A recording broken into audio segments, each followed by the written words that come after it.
I still regret it.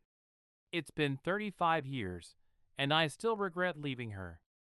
Every day, I feel the weight of the decision I made, a decision that I didn't truly understand at the time. I think about it all the time.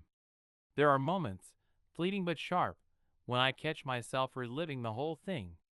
The guilt, the pain, the devastation. I know that I can't take it back, but I can't help but wish I could. I'm not even sure why I'm posting this. Maybe it's because I need to finally get this off my chest, even after all these years. Maybe I'm hoping someone out there will read this and understand. Or maybe it's just a way for me to work through the mess I made. It doesn't matter now, I guess. All I know is that I've been carrying this for so long, and it's time to let it out. I'm 60 now, but when I was 18, I married my high school sweetheart. Her name was Emily, and she was everything to me. She was smart, funny, caring, and had this incredible ability to light up a room when she walked into it. She was outgoing, the kind of person who would easily make friends wherever she went. Me, I was the complete opposite. Quiet, reserved, the guy who'd rather sit in the corner of a room and observe than be the center of attention. But somehow, we worked. We balanced each other out. She had this way of making me feel like I mattered, and I gave her the calm she needed when things got a little too chaotic.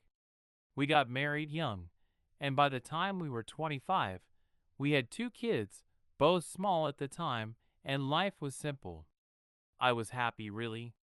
We were a young family, struggling like any young family does, but we were making it work.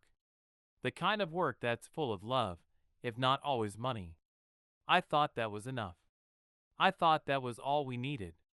Then, Emily got a new job. It was a good opportunity for her, and she jumped at it. At first, I was happy for her. She was excelling in her career, getting promotions, the kind of success I knew she deserved. She worked harder, longer hours, and I was proud of her for it. But at some point, something changed. I didn't notice it at first, but over time, I started feeling a distance. She was working late, and when she wasn't at work, she was exhausted. And the resentment started to build up. She wasn't home to make dinner, and I never bothered to learn how to cook. I couldn't. It just wasn't something I'd taken the time to do. The laundry would pile up because I didn't bother to do it either. I was busy with the kids and everything else, but I never stepped up like I should have. And she was at work, doing what she had to do to support us. But I didn't look at it like that. Instead of appreciating how hard she was working, I resented her for it. I was angry that she wasn't there to help me in the ways I thought she should be. I never told her any of this. Every day, she'd come home after long hours at work, and I'd greet her with a smile, pretending that everything was fine when it wasn't. She would ask about the kids, about my day, and I'd tell her everything was good. I didn't want to burden her. But the truth was, I was hurting inside. I was frustrated and overwhelmed, but I kept it to myself. I convinced myself that it was better that way, that I should just handle it on my own, that I shouldn't bother her. Looking back, I know that if I had just talked to her, if I had been honest about how I was feeling, she would have listened. She always did. But I never said a word. I just bottled it up, day after day, and it started to eat away at me. Instead of facing the issue head-on, I let it fester, and the resentment I had towards her started to grow. Then, I met a woman at a work event. At first, it was harmless.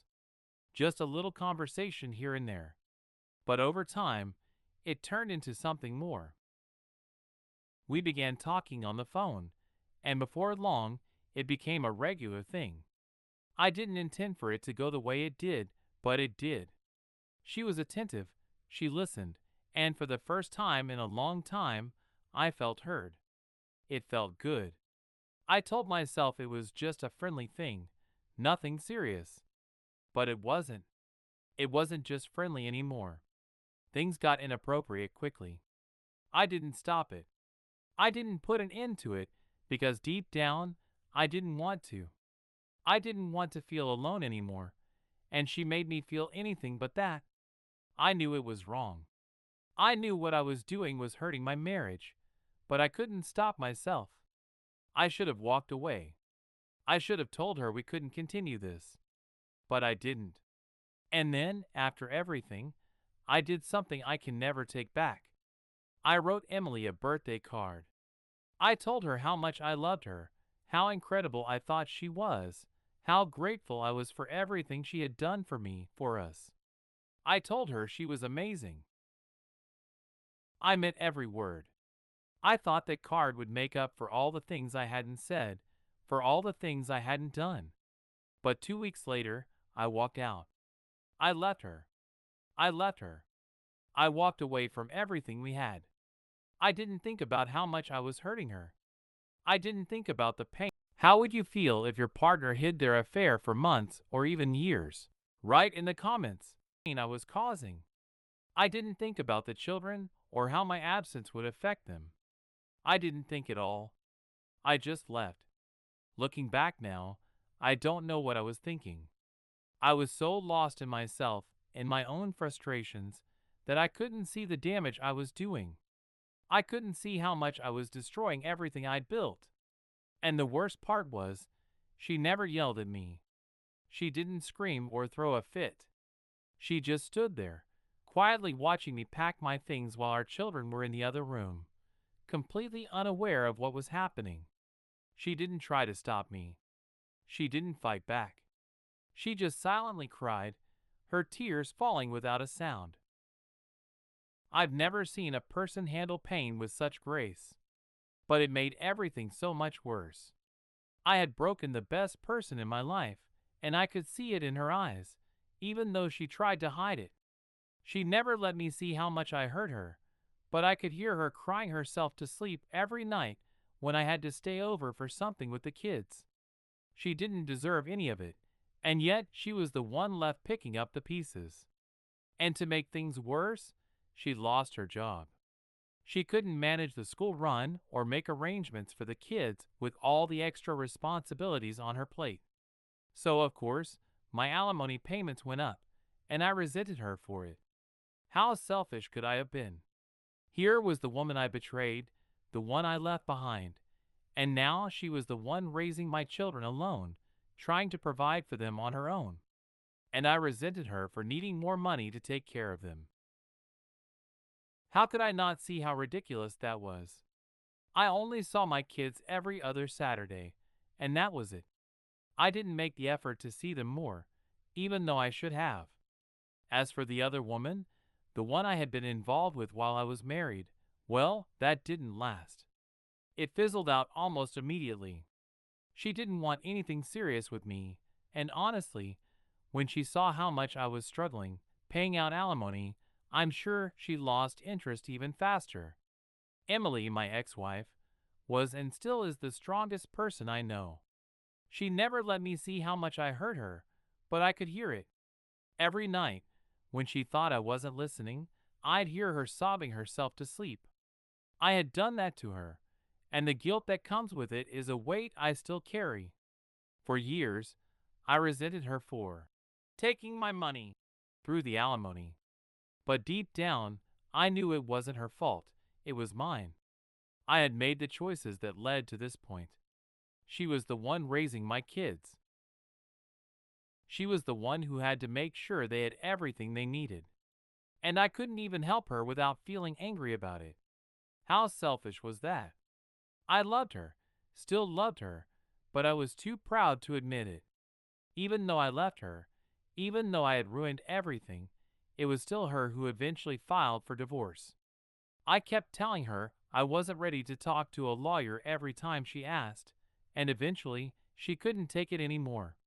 She filed for divorce, telling me it was too painful to keep pretending everything was fine when it clearly wasn't. And that's when I said the most horrible things to her, things that I can never take back. I told her, I haven't loved you for a long time. I stayed for the kids. Every time I said something like that, she didn't fight back. She didn't argue. She just stayed quiet, which made everything worse. I'll never forgive myself for that. Emily fought for our relationship every single day for months, but I wasn't interested. She loved me, even when I hated her. She didn't give up on me, even when I had already given up on us. She tried, but I wasn't willing to meet her halfway. Then she met Mark. He was older, more experienced, and he loved her the way I should have loved her all those years. Mark treated her the way she deserved to be treated, and I could see that she was happy. She had someone who truly cared for her, who was there for her and the kids, and that crushed me in a way I never expected. I never thought it would hurt this much, but watching someone else love her, the way I was supposed to, was the hardest thing I've ever had to do. And it wasn't just the fact that he loved her. It was the fact that I never gave her the love and respect she deserved. She fought for me when I was too proud to fight for her, and now here I was, watching someone else step in and give her everything I should have given her all along. Mark is a good man. I see how he treats her, and I can't help but be thankful that he's there for her, for my kids. He's a good father to them, and he's a good husband to her. But it's hard. It's hard to accept that the woman I once loved is now with someone else, someone who's been able to offer her the stability and care that I never could. It feels like I lost her twice, once when I walked out on her, and again when I watched someone else step into the life I should have been a part of. Watching someone else love the person you were supposed to love forever, it's a pain that doesn't go away. It's a reminder of everything I did wrong, everything I missed out on, and everything I'll never get back. I remember the day I blurted out, "I love you," to her, 2 weeks before her wedding. I had been holding it in, but when I saw her that day, looking so happy, something snapped inside of me. It was like a confession I'd been carrying for years, and I couldn't hold it anymore. But when she looked at me and said, "Then you should have fought for me, because I would have loved you forever if you'd let me," it hit me like a ton of bricks. Those words stung, and I could never forget them. She wasn't angry. She was just stating the truth. And it felt like the weight of all the mistakes I had made came crashing down. That was the moment I realized what I had lost, and how much I had failed her. She had been willing to love me forever if I had only been brave enough to fight for her. But I hadn't. On the day of her wedding, I sat outside the church in my car. I told myself I would stand up an object, tell everyone what I should have told her years ago. I thought maybe I could stop her from marrying someone else, maybe even try to beg her to give me another chance. But I didn't. I stayed in that car, watching through the window, knowing I had no right to stop her. She had moved on, and I had no place to disrupt her life anymore.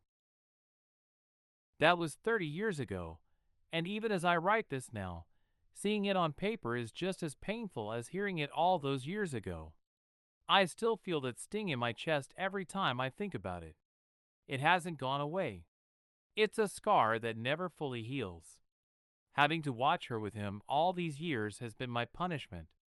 I've had the odd relationship here and there, but nothing serious. None of them could ever compare to what I lost with Emily. No one could ever replace her. Every time I saw her with Mark, every time I saw them laughing, sharing moments I would never have with her again, it was like a constant reminder of the choice I had made. And I regret it. Every single day, I regret it. The pain of knowing that she's happy with someone else, that I let her slip away, is something I don't think I'll ever be able to get over. I will never forgive myself for what I did. I know I don't deserve forgiveness. What I did to her, what I put her through, that's something I have to live with for the rest of my life. It should have been our 42nd wedding anniversary today. We should have been celebrating everything we had built together. But instead, I'm sitting here, alone, writing out my regrets. I don't think anyone truly survives infidelity. I think you just learn how to live with it. The hurt, the guilt, the shame, it doesn't go away. It gets quieter, maybe, but it's always there, lurking beneath the surface. You learn to cope, to go on with your life, but that doesn't mean you ever fully heal. It's a wound that never really closes. And maybe, for some people, that's the price of their actions. I've spent these years living with the consequences of my choices, knowing that the love of my life is out there, living a life I should have been a part of. And now, I have to live with that for the rest of my days.